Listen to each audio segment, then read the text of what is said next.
The villagers missed her deeply. They spoke fondly of her warm smile and the delicious porridge she used to cook. "We'll always remember Amma," they said, their hearts heavy with sorrow, believing she was gone forever. But Amadi held a hidden truth, a significant secret. He knew Amma hadn't truly left for the stars. Because of this, he pretended to grieve with the others, though his mind wandered to thoughts of marrying another woman, Amma's friend. He kept this knowledge to himself, not even sharing it with his closest companion. Each night he gazed at the sky, a quiet fear stirring within him, knowing the real story of Amma's fate. And so Amadi carried this heavy burden while the village assumed Amma had vanished for good. Today he tries to act as if life is normal. He chats and laughs with neighbors and tends to his farm. Yet when alone, a deep unease grips him. At times he hears soft murmurs in the breeze, eerily similar to Amma's voice. In his sleep she appears, her expression sorrowful, asking why. He did it. Though Amadi longs to move on and wed the other woman, the memory of that night beneath the mango tree lingers, unsettling him. Passing the backyard, he senses the earth feels odd, weightier somehow. He knows he should be excited for his future, but the truth of what he did to Amma presses on his chest like a rock. He wonders if he'll ever feel free and joyful again, or if the rustling leaves will forever echo her tale. Lately, the village has felt different, especially after dark. The wind howls more fiercely and doors sometimes slam shut without a gust. To explain it, the large mango tree, where Amadi and Amma once sat together, now drops its fruit too soon, the mangoes thudding heavily to the ground. People began to whisper among themselves. "Do you sense it?" they'd ask. "That coldness near Amadi's place?" Some suggested, "Perhaps it's Amma's spirit, restless and uneasy." They shared stories of how spirits return when they have unfinished business. But Amadi brushed it off. "It's only the wind, just an old tree," he'd say with a forced chuckle, ignoring the chills on his skin when he was alone. He told himself it was all foolish nonsense. Rather than dwell on the odd events, Amadi turned his attention to Mayi, Amma's friend. She was kind and gentle, her smile faintly reminiscent of Amma's. He visited her often, bringing gifts like yams and honey, hoping to win her affection and make her his wife. Yet whenever he spoke with Mayi, a sudden breeze would stir, shaking the leaves and fluttering the curtains.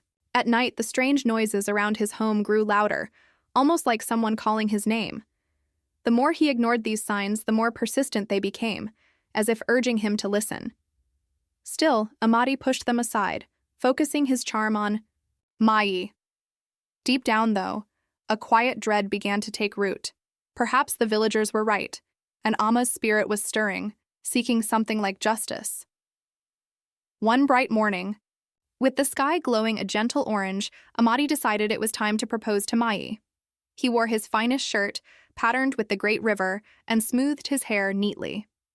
Carrying a small basket of the ripest oranges from his garden, he felt his heart flutter nervously. Mayi was tending her flowers when he arrived, her hands in the soil, her face brightening as he approached. But when he spoke of marriage, her smile faded. She paused, hands still in the dirt. "Amadi," she began softly, her voice hesitant, as she searched for words. "I loved Amma like a sister. It feels too soon, too strange without her." He nodded, hiding his growing worry. "I understand, Mayi, but we must move forward and find happiness," he replied, his tone almost persuasive. As they talked, a cold wind swept through, chilling them despite the warm sun. Mayi shivered, glancing around uneasily. The flowers swayed sharply, though the air was still. "Did you feel that?" she whispered, eyes wide with confusion. "Just a cool morning," Amadi said quickly, too quickly, glancing around as if expecting Amma to appear. He reached for her hand, but the ground quivered faintly, and a single flower from Amma's favorite bush wilted before their eyes. Mayi pulled back, heart pounding. "Amadi, I need time to think," she said, her voice shaky, torn between loyalty to Amma and her feelings. He left her home, the oranges untouched, the air thick as village murmurs seemed to trail him. That night, as Amadi tried to rest, the image of the dead flower haunted him. His house creaked under an unseen weight, and he tossed restlessly, torn by regret and fear. The harder he tried to push forward, the more the past clung to him, pointing to the secret buried just outside. One morning, after a night of troubled dreams, Amadi could no longer bear the odd occurrences and guilt alone. He sought the village's wise woman, who lived at the edge in a small hut surrounded by herbs and whispering trees. People said she could talk to spirits and reveal hidden truths. As he neared, she sat outside, eyes closed, listening to the breeze.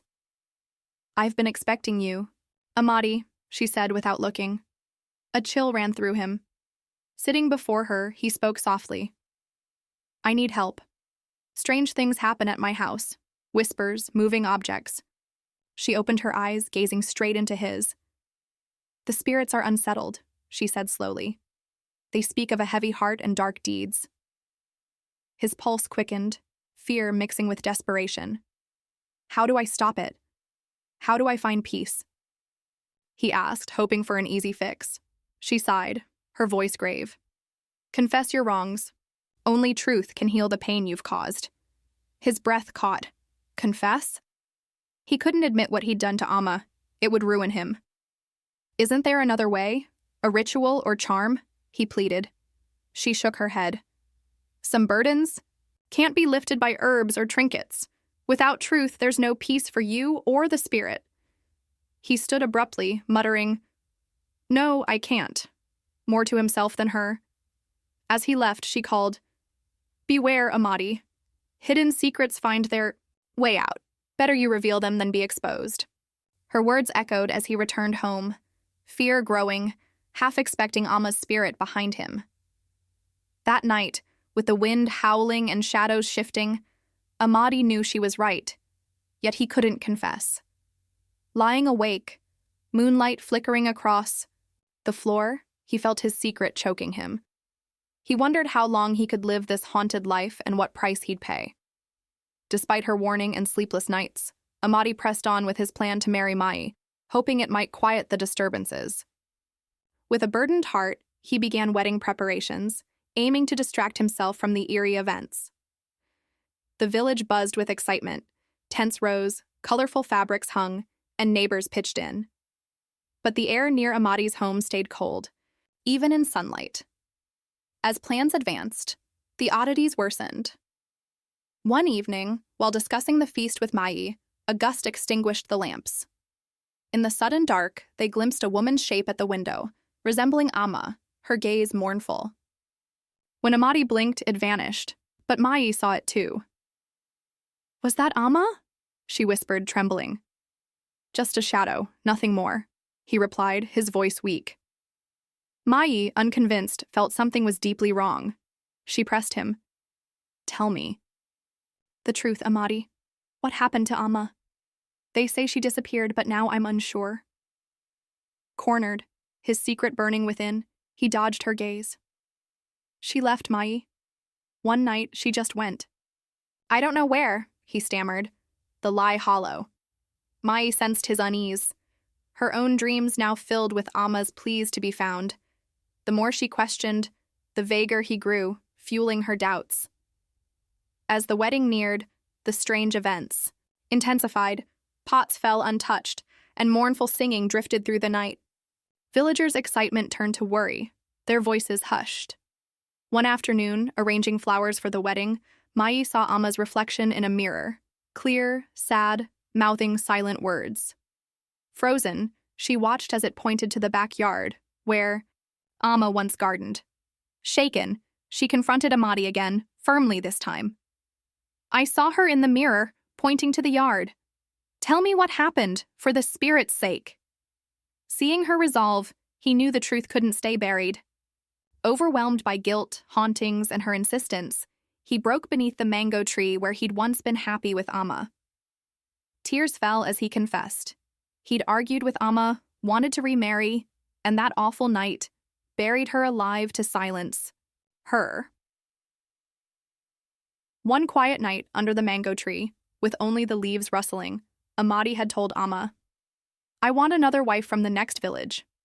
Shocked and hurt, she'd replied softly, "No, Amadi. We promised to stay together. He'd raged. I'll do as I please. She stood firm. It's wrong. That night, he made a terrible choice. While she slept, he took her to the backyard, deciding if she wouldn't agree, she'd never speak again. He buried her where shadows stretched long. Mayi listened, horrified, the world spinning as she grasped the monstrous act of the man she nearly wed. The air lightened as the truth emerged, but the damage was irreversible. Wedding joy turned to tragedy. Stunned and grieving, Mayi stumbled away, tears blurring her vision, leaving Amadi helpless as she vanished among the trees. His guilt crushed him. He knew once she told the village, his life there was finished. He'd be shunned, despised, perhaps punished. As dusk fell, he sat alone, considering flight, leaving under night's cover to start anew where no one knew him. Packing, he realized escape was pointless. His guilt would follow.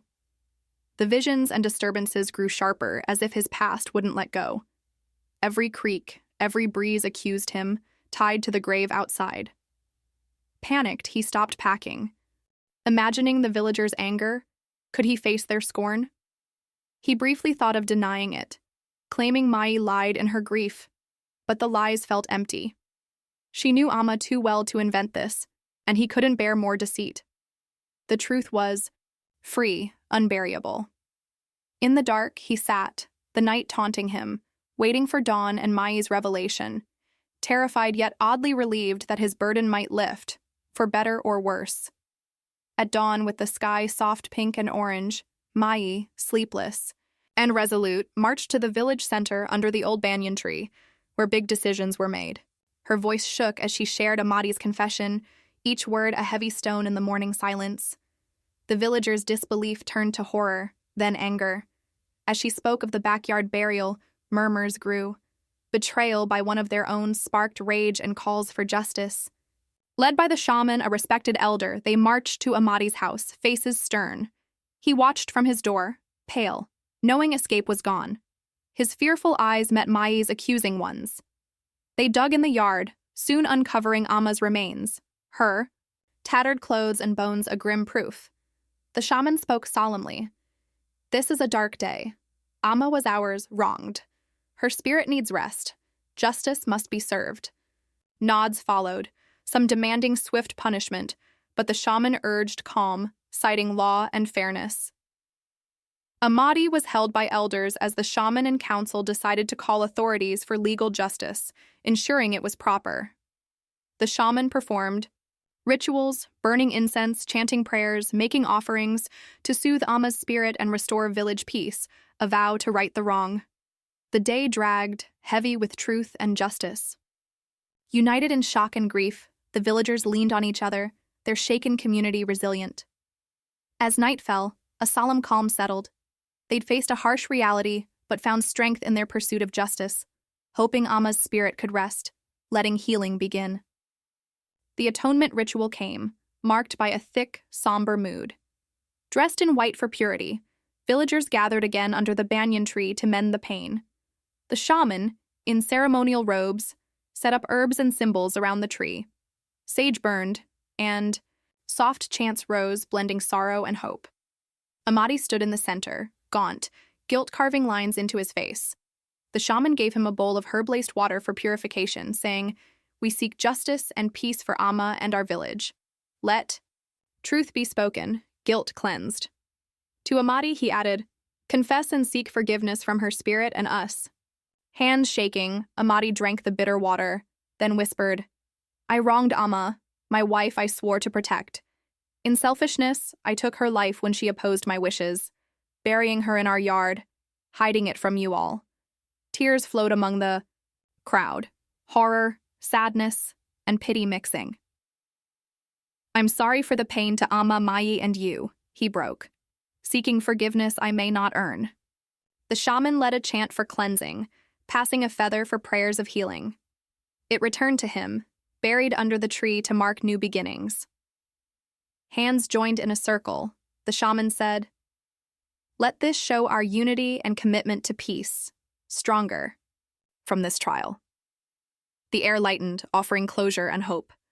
Amadi felt the community's forgiveness wash over him, a faint hope flickering for his own peace someday. After the ritual, healing began slowly, though the memory lingered. Amadi, having confessed, lived isolated on the village edge, forgiven, in ritual but not forgotten for his crime. His once lively home stood quiet, a reminder of his actions. He tended a small garden in solitude, seeking calm, but the plants couldn't erase the past. Pausing, he'd stare at the earth, recalling the grave. The villagers worked to prevent such tragedy again, forming a council for disputes, honoring Amma yearly with a garden in her name, her burial site now a place of beauty.